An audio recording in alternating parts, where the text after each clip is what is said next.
Hey guys, welcome back to the shop. So this is the PA-18. This is a Balsa USA kit that I built several years ago, and it has a lot of mileage on it. The engine I have on it needs a little bit of maintenance. Periodically you need to adjust the valves, and I'll show you how I do that. It's pretty easy. And we also have a couple of issues. I bumped the exhaust tube a couple too many times, and it broke off. So I have and this is the Saito titanium one that I bought several years ago, original with this engine, and we're just going to take her off. I'm going to take it off and put the stock mufflers that have never been used. And then we're going to try to match videos of what it used to sound like with the ring on it, opposed to what it sounds like with the stock. And I have one other thing. I got this new timing flange from CH Ignition. And what we're going to do is change that out and see if we can't get this engine running like a Swiss clock. So Adrian says down there in South Florida at CH Ignitions. So stay tuned, guys. We're gonna do this real quick for you, and it's gonna happen real fast with you, but in reality it's gonna be a day or two before you hear this engine. So with that said, let's get to it.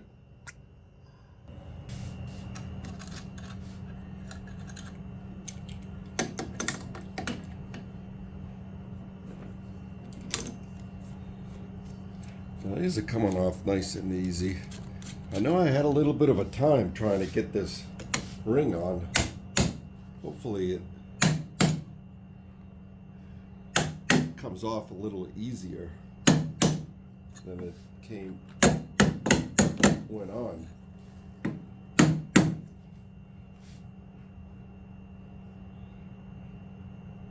Yeah, I'm gonna have to. No, I don't know. I think that's about it. I'm going to take these headers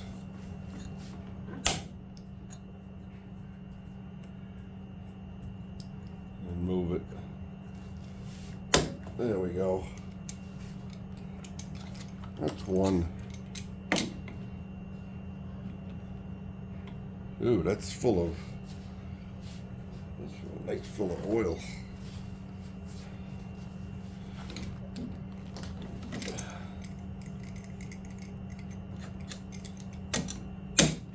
There it is. She broke free. I'm gonna have to take the motor off. But before I do that, I think I want to do the valves. These covers come off pretty easy. It's 2mm.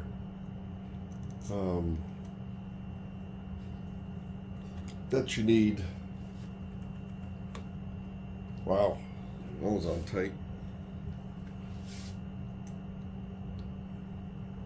There we go. I don't remember when I did the valves last, but that's okay. We're doing them now, and we're gonna at least check them to make sure that you know, they're in within tolerance. Yeah, that one went a lot easier.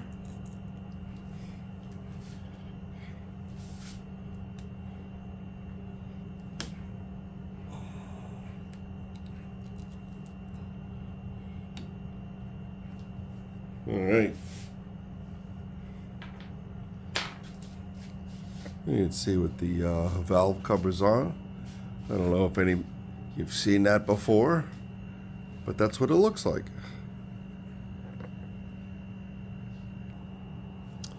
Okay, so now that we have the rocker covers off, we want to take a 8mm and remove the spark plug. 8mm deep socket does the trick, and she pops off nice and easy. And inspect the plug. This looks pretty clean. I'll give it a once over, and the copper crush washer is still on there, so we'll put that aside. And the manufacturer, the way they have you setting up and doing your valves is you start off with cylinder 1, and the firing order is 1, 3, and 2. And the top dead center, which you could do a couple of ways. You could put a clean metal rod in there, or and feel the as you turn the crankshaft, it going up and down, and you could determine top dead center. There's also a point here on the timing flange when you line up this hole, the set screw hole, with this other set screw hole, and then you're at top dead center. But really, if you stick your a tool in there, you can feel the cylinder come up, and you'll, as you move the crankshaft, you could feel it.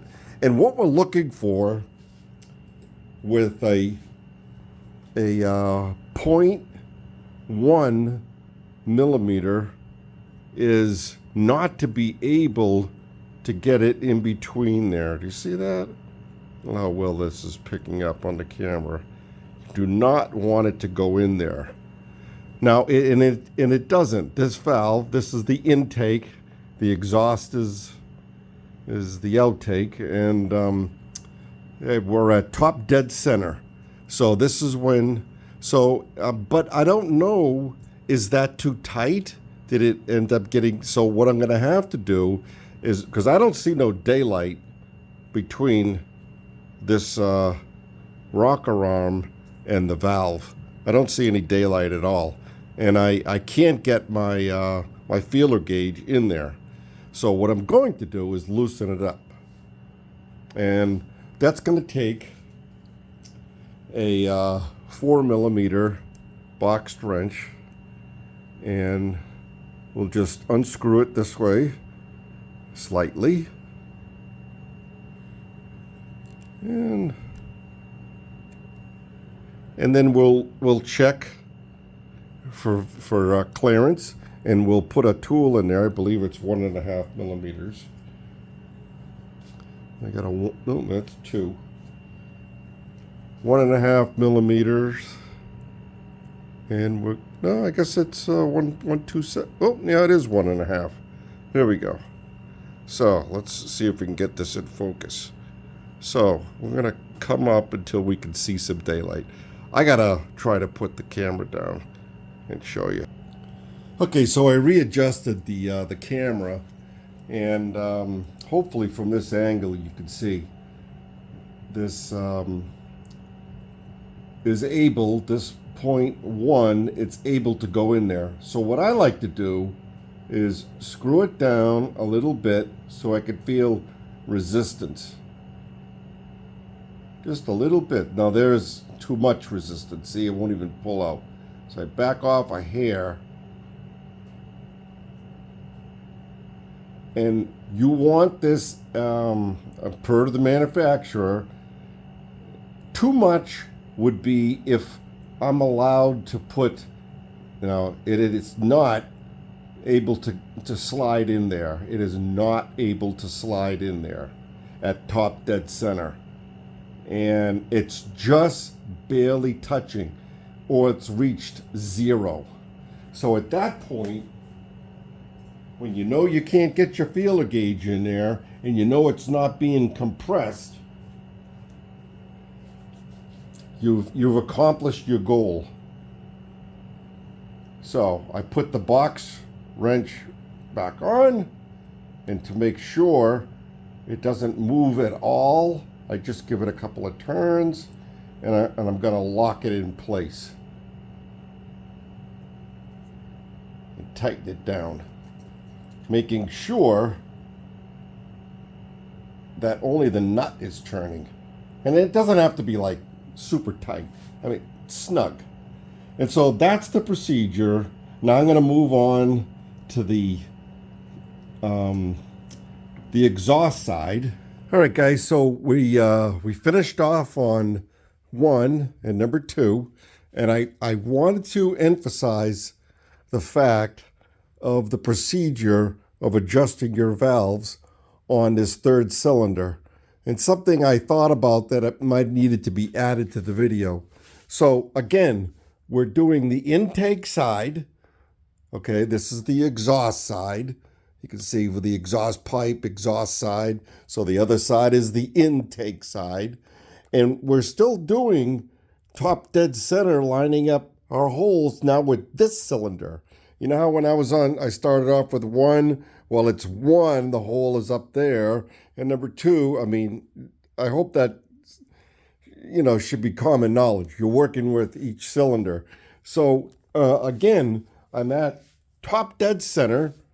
I have my spark plug out, and I'm feeling it as I turn, and I'm at top dead center. Now, I take my feeler gauge, and my manufacturer says I should not be able to get, bear with me a second. The cameras, there we go. I should not be able to get that in there. Now, I can't get that in there, but that isn't, I mean, one would say, oh, it's adjusted. Well, I'm at top dead center. I don't see any daylight. I want it at 0. So it could be that it is too tight. And every one of my valves were too tight. So I'm going to take my 4mm, and I'm going to unloosen this lock nut. And let me put this down. Sorry for the camera angles. It's I'm trying to get it as best to see where you can see exactly what I'm doing, and sometimes it's a little difficult holding the camera and working on the engine at the same time. So I'm going to back off, and I'm going to allow my feeler gauge to get in there. And I could see the valve rising. Now it's in there. Now it's touching and I can't get it out. So I want to take it out. And now I want to see if it's able to go in there. And it cannot. So at that point, I'm going to take my lock nut and I'm going to lock it in place. And all the while, I know my shaft hasn't moved, the shaft hasn't moved, so I didn't come off top dead center. I'm doing my intake side, okay? And let me just lock this up. And, whoop. There we go. And you don't need to put this like so. Just be easy. It just needs to be snug. Just snug. And I can recheck it, and I'm going to make sure that this cannot go in there. Oh, look at that. It can go in there. That's actually pretty good because it shows how easily it could be changed. Now, I'm going to stop, and I'm going to make my adjustment so I can move on to this next one. Okay, so I checked and I rechecked. I'm still at top dead center. I'm on the intake side. It can't go in there. I'm good. So now I want to advance it and watch the exhaust open up. Okay? Once it's opened up, then I could make my measurement from there. And I think that's what I didn't have the first time. And once again, I can't get it in. That's good, but is it in too much? Every other valve was, yes, it was in too much. So I'm going to loosen it up. Okay, so now this is the exhaust. We don't need to be at top dead center, but you did have to rotate the shaft so the valve could be open to let the exhaust out. Okay, and now we're going to check, and it fits in there, and there I feel resistance, and I'm gonna leave it there, and I'm gonna. Now it won't go in. Now it does go in. Now it won't go in. Okay, right there is perfect. So now I'm going to take my set screw, and since I moved it, it's changed. So I got to recheck it. I feel resistance. I screw it a little more. No resist. I mean, it won't go in. I think you get the idea. I've been repeating myself, it seems like. So that's it. Oh shit. Well, you know what? I'm gonna see if I can cheat. I'm gonna try to tighten it up a little more and see if it. No, I can't get it. It's not gonna let me cheat. I tried to put the set screw a little bit tighter, and it won't do it.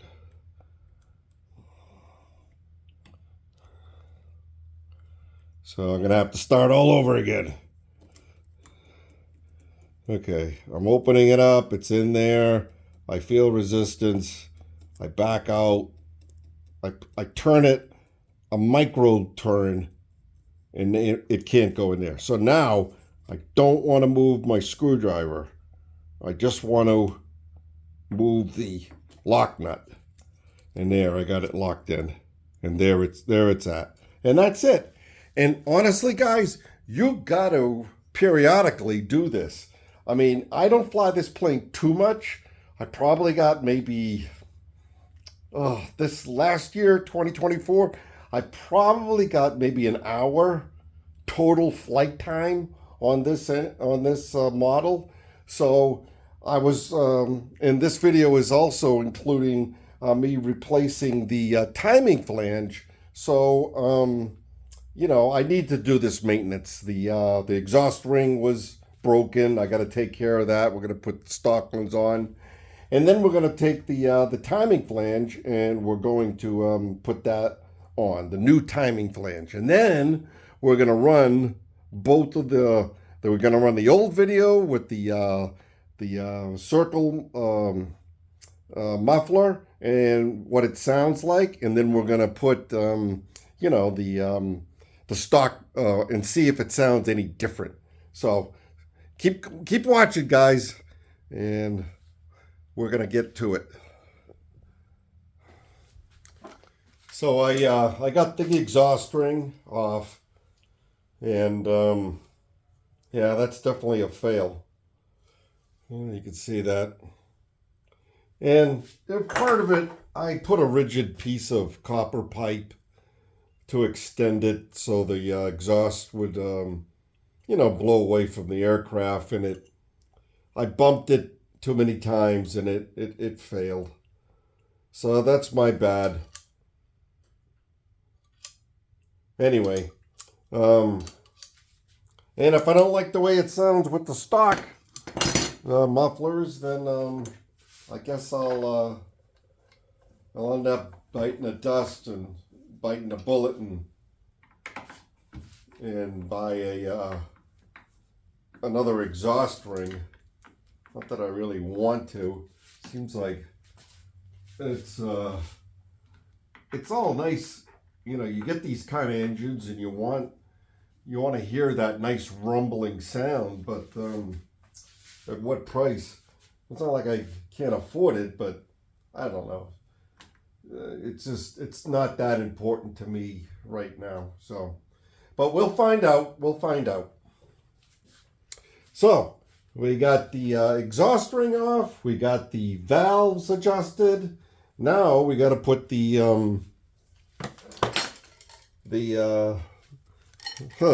brand new, never been used exhaust pipes, the stock pipes on. And we got little washers here. And screwing in muffler cylinder, oil, external. Okay, I gotta oil them. Tiny little washers there, which we're gonna use. Excuse me, I didn't do that, did I?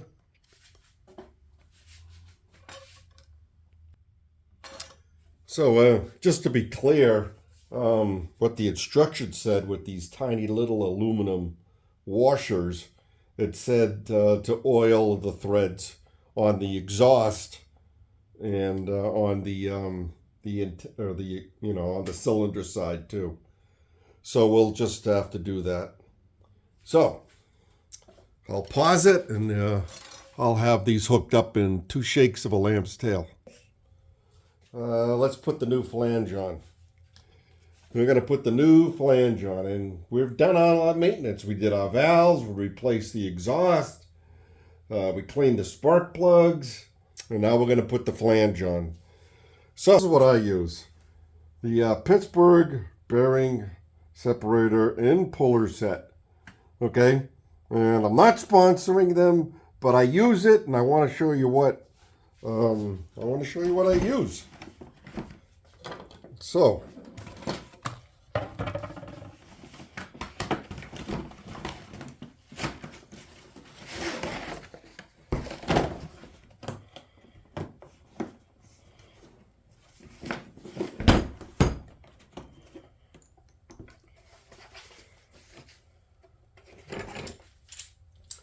we got to get this off, this flange.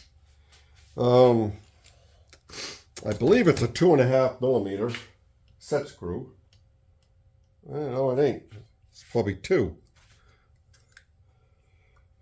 No, that was 2. It's 1 and a... Let's see.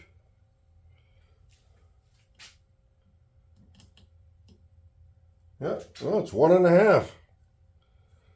1.5 millimeter set screw. You got to take that out.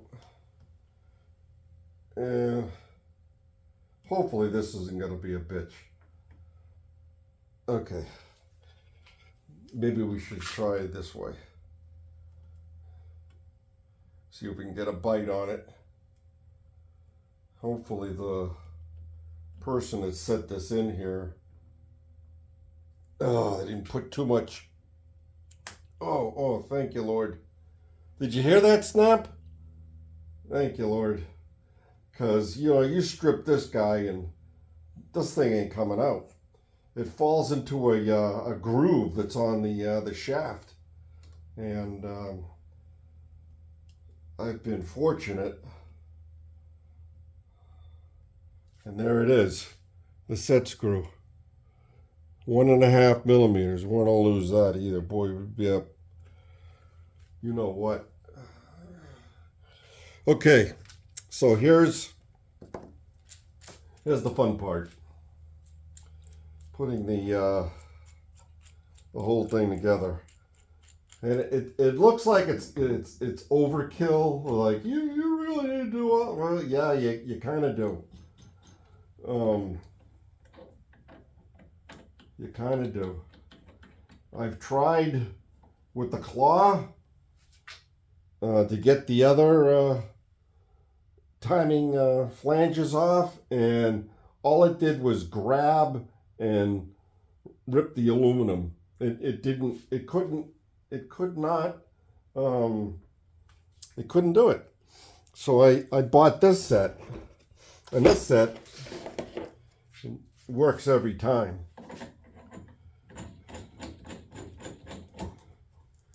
And I don't like spending money for just a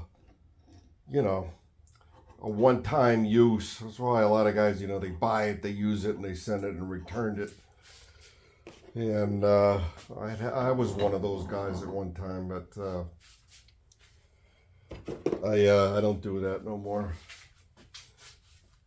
I find that I do have uses for these things and other applications. And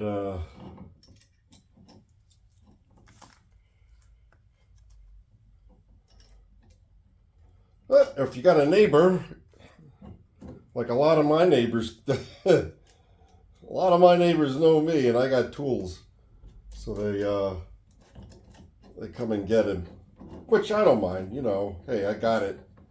I appreciate when people help me out. So so there, we got it all snug, and we're just gonna work on it and turn it and turn. Oh boy, she's on there. You might have to get the impact wrench. Oh brother, you gotta be kidding me. All right, hold on a second. See what I mean by tools? Who makes that? Harbor Freight. Yep. Sometimes you got to get the big tools out. So we're going to give these a couple little bursts and she should pop right off. Hopefully. Kind of scared. And there it is.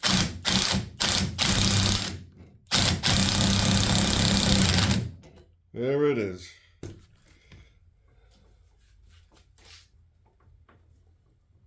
I guess no, it isn't. It's got to come all the way. Holy cow. There it is. Yes, I had to do all that just to get that flange off. I think I got this on sale for $40, something like that. What are you going to do? I mean, you know, you tell me how else you're going to do it. Leave me a note down in the comments. How else you going to get it unless you got a gear puller set? You know, I don't know. And if you can, you're a lot better than I am. Look at that. It got a little nick on the flange.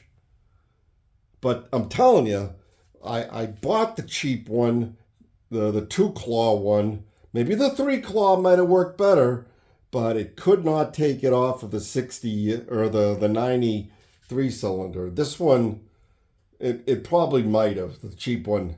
But this, you know, obviously got this guy. So let me pause and we'll just show you what I did. I do like this gear puller set. I mean, it's a keeper. It's got 2 sizes. I used the smaller one and the bigger one. But, you know, I'm telling you, when I was working on this 90, the claws couldn't get in there. And then I was trying to grab onto here, and that was useless with the claws. It wouldn't do it. It wouldn't do it. This one wraps all the way around, and you can cinch it tight. And you see it did the trick. So enough about that. This is the new flange, which advances, I shouldn't say advance, well, I don't know the correct terminology, I'm sorry. But according to Adrian, who's the man that owns CH Ignition, this flange, this timing flange will improve the engine's performance, okay? And what it is a direct replacement of with different magnets that's going to change the timing, not adjust the timing like with the sensor that I took off before, you know, with the 2 set screws. You know, you either forward the timing or you reverse it or set it back. That's different. This has a completely set of different magnets, placements. And if we line up where the set screws are, you can see they're further apart than the factory one. And according to Adrian at CH Ignition, this is what Saito fails to do, and he says it just you'll get a smoother idler, start quicker, and but we're going to find out, and you'll see that tomorrow, which will be mere seconds for you, but you'll see that, and we're going to start the engine and see how it goes.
Alright guys, so pretty much I got the same setup here as I had before.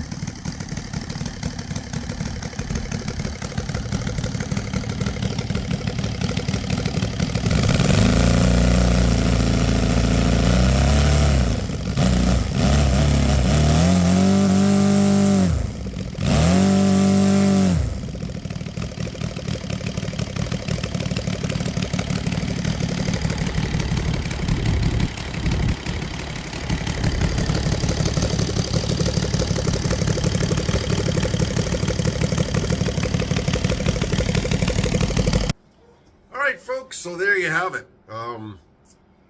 I was live and in person, and I understand my hearing isn't as good as it should be, but as far as tones go, it pretty much sounded the same.